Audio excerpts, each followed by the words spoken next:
मेरी पहली गाड़ी यानी सुजुकी स्विफ्ट DLX 1.3 विद थोड़ा थोड़ा ऑटो का टच भी।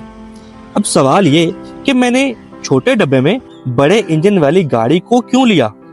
देखो भैया, इस बजट में मेरे पास 3 ऑप्शंस थी। हाँ, अभी हम फ्यूल एवरेज के बारे में बिल्कुल बात नहीं करेंगे। तो लेडीज एंड जेंटलमैन, वो ऑप्शन थी WagonR 1000 CC, Alto 660 CC and Swift 1300 CC.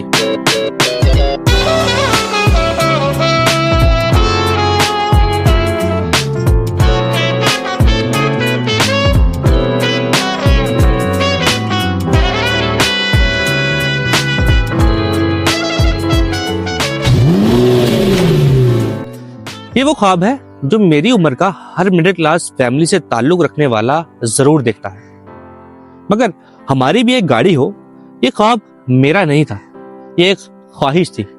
मगर किसकी?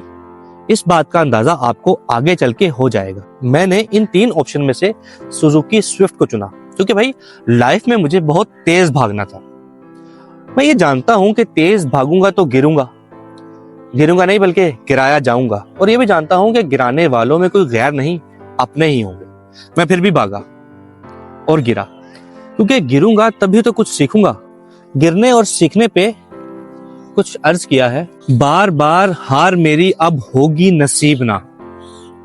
जब मौज को था हराना तो लहरों को था चीरना।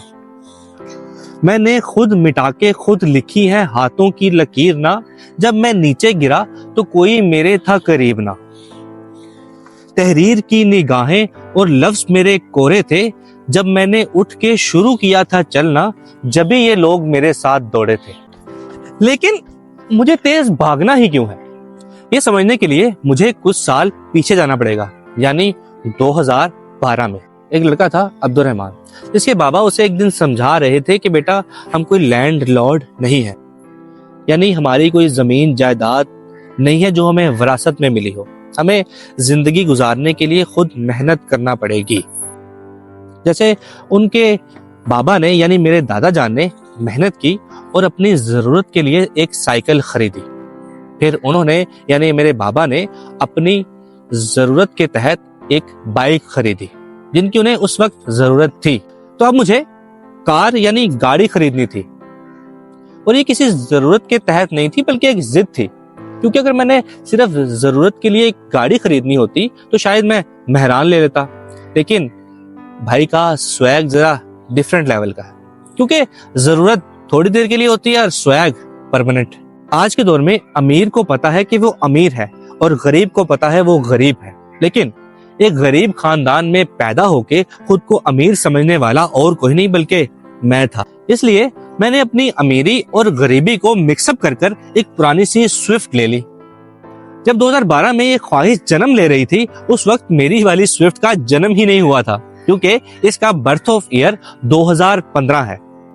लेकिन हाँ, आज 2024 में ये थोड़ी पुरानी लगती है। क्या चीजें पुरानी हो जाएं तो अपनी अहमियत खो देती हैं? नहीं, ऐसा बिल्कुल नहीं है। क्योंकि किसी समझदार इंसान ने कभी कहा था कि ओल्ड इज गोल्ड। है तो ये थोड़ी पुरानी, लेकिन भाई मजे पूरे देती है, और सारे पैसे इसके मजे ही की तो हैं। और बस इतना ही। आपसे मिलते हैं अगली वीडियो में। अल्लाह हाफिज।